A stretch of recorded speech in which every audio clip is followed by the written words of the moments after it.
Hey everybody, it's Mike, and I'm in New York with, Charles Woods. and we're going to give you a podcast. I'm super excited. I mean, Charles, thank you so much. It's so great to see you. People really loving all the things that you've allowed us to share from your collection.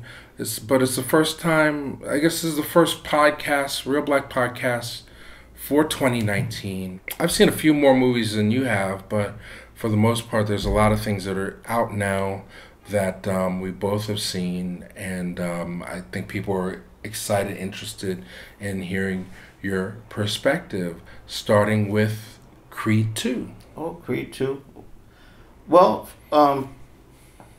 remove one hat and just look at it as someone who just wants to go be entertained. The film I didn't feel was as good as the first one.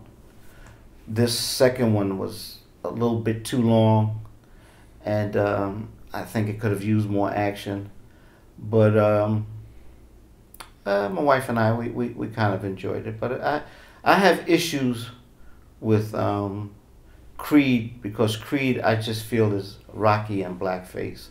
So if I'm going to have issues with Creed, it's because it reminds me of the BS that Sylvester Stallone got away with for 3 decades with that BS Rocky. Well, I understand. Well, elaborate. I mean, I understand the criticism a lot of folks have about Rocky is that it's pure fantasy. It's implanting. I guess for all the term now is white supremacy. So throughout the course of Rocky, the underdog story, we see him going, this fictionalized character conquering whatever America is up against. So whoever our foes were, and the same with the Rambo series, reinventing the outcome of the Vietnam War, creating a hero journey around things that we necessarily aren't heroic about. So that's my take on Rocky, and I think I understand what you're saying about Creed too, but please elaborate. Well, that's it in a nutshell. The fact that, what people have to realize is that Rocky was Hollywood's way of promoting white supremacy. When I did the slap heard around the world, I spoke about the fact that in film, one of the images they didn't want to project is the image of blacks fighting back. You can be a black who's deferential, but you can't be a black who's defiant. Mm-hmm. And to have that kind of portraiture of blacks, there had to be a process. And the process is what we call historical context, zeitgeist, what the attitudes of society is ready to accept. Mm-hmm. Okay, so what was not fully mentioned in the full description of what the process is in terms of how Rocky fulfilled a mythological figure who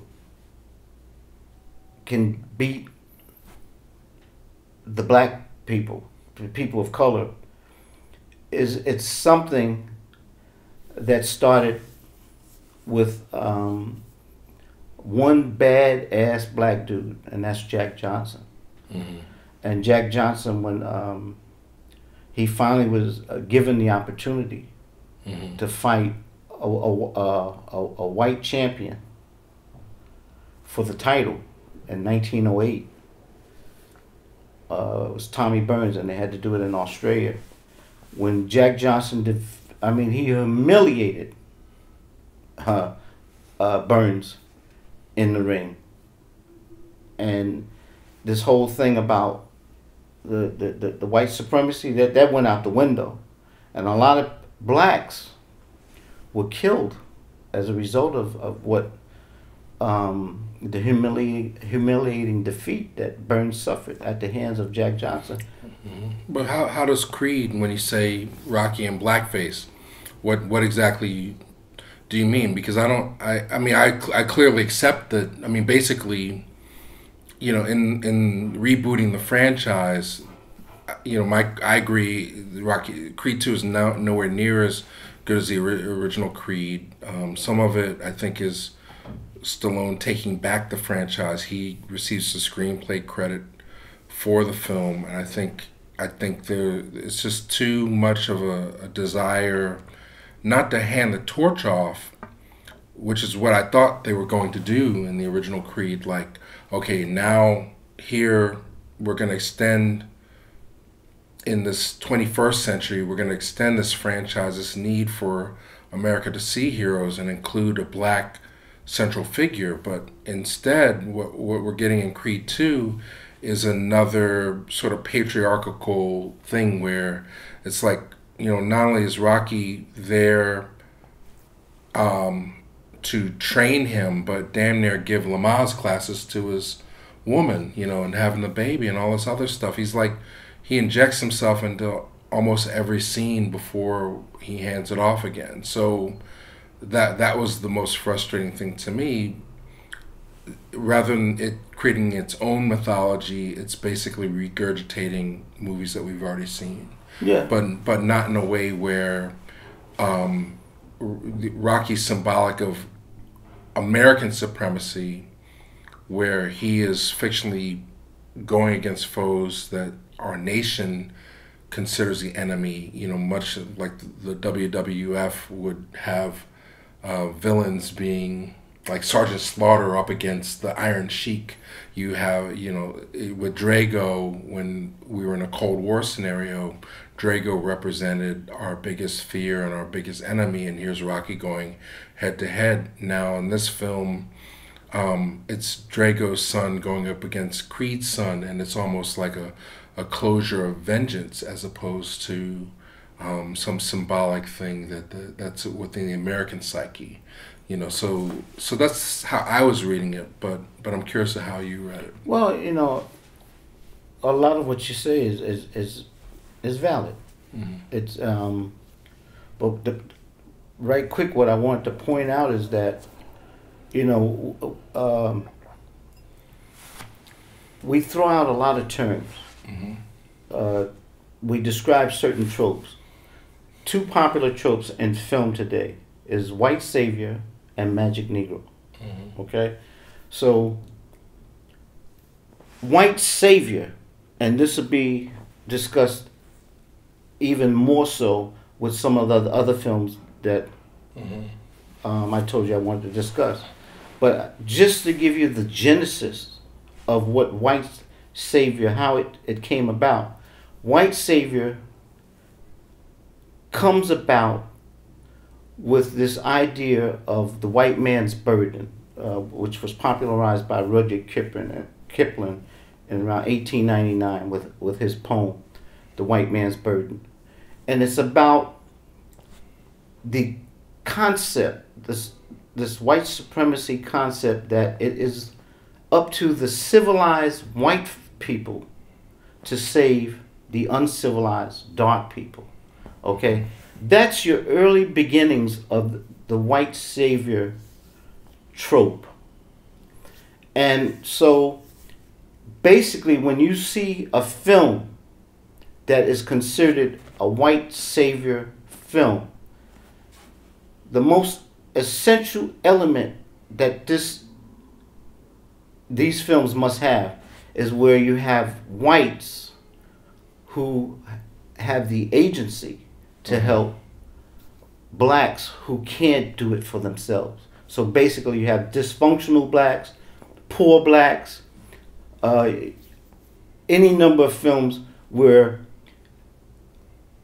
in the context of society, the black is some marginalized figure who needs the white man to come in and save him.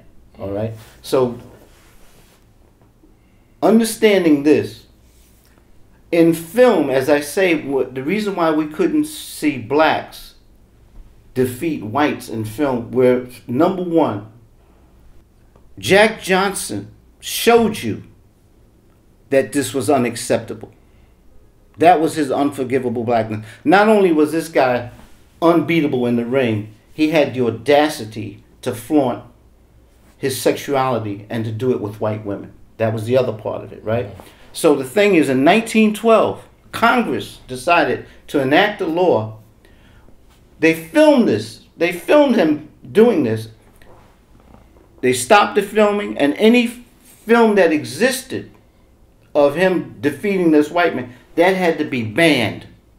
So right there, what are we saying? We don't want any record of this happening. We don't want people to see this, okay? Because we don't want anything that's contrary to the ethos we want out there, that the white man is supreme. Well, that's consistent with both Creed movies. I think when the first Creed came out, you discussed this, where you're not seeing Creed go head to head against a white American fighter in terms of Creed and the Avatar. It's in the first Creed, he's fighting a mulatto for the championship. And in this film, his initial foe is a black guy, and then in Drago, he's a Russian guy. So we're yet to see that in this incarnation. Right. So that's important. See, it's important that you understand that what it is they don't want you to see, there are ways they can trick you into into thinking you're seeing it. So Drago is Russian. He's not the Wasp. Right. Okay. So that's what irritated me, that they continue to do this, and the technology is how they do it. And right. That, by way of explanation, that's what I want to point out to the audience. This is how they do it. Yeah, well, you could almost argue. I mean, this is a primary year for black film. There's memes going around. 4 black directors had $100 million grossing films, and this huge array of black directors making stuff. But you could almost call what you're saying the Killmonger effect, where you're giving a certain symbol for the black audience to feel a catharsis, but you're still not delivering it in the same way where if the tables were turned, a white audience might expect more. This is, in a nutshell, Mike, what I am working on. This is what my book on technology is about. Is that it's a trick bag. It's bait and switch. You think you're getting something. Everybody was doing this, and the critics and everyone, Black Panther this, Black Panther that. But the thing is this. The same thing they do not want you to see in Rocky, in Creed, Black Defiance, Black Victory, Black Supremacy, they deny it in everything they do. Okay? So when you get Black Panther, you're excited. But the bait and switch is this. Who is Black Panther really fighting? Who are the blacks really fighting in Black Panther and killing? Well, each other. Each other. That's why I told you from the get-go, there's some kind of way they're going to do something. They ghettoized Black Panther. For the most part, it takes place in Africa, where they're killing each other. And at the end, he makes this statement where he's saying, we can't be about using our strength and do what you said, the Killmonger effect, and go and Killmonger wreak vengeance, retribution, and all this kind of stuff. No, we're about building bridges.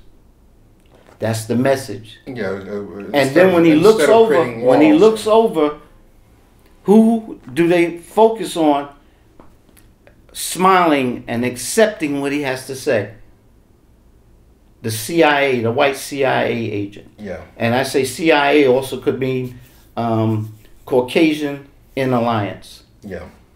That's what film is about. Now, right quick,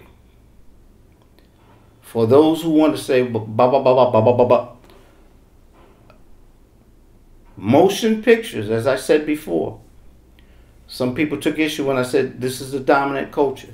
But I know one thing, Santa Claus and Christmas, that's what we basically celebrate here, and people have issues when you don't say Merry Christmas.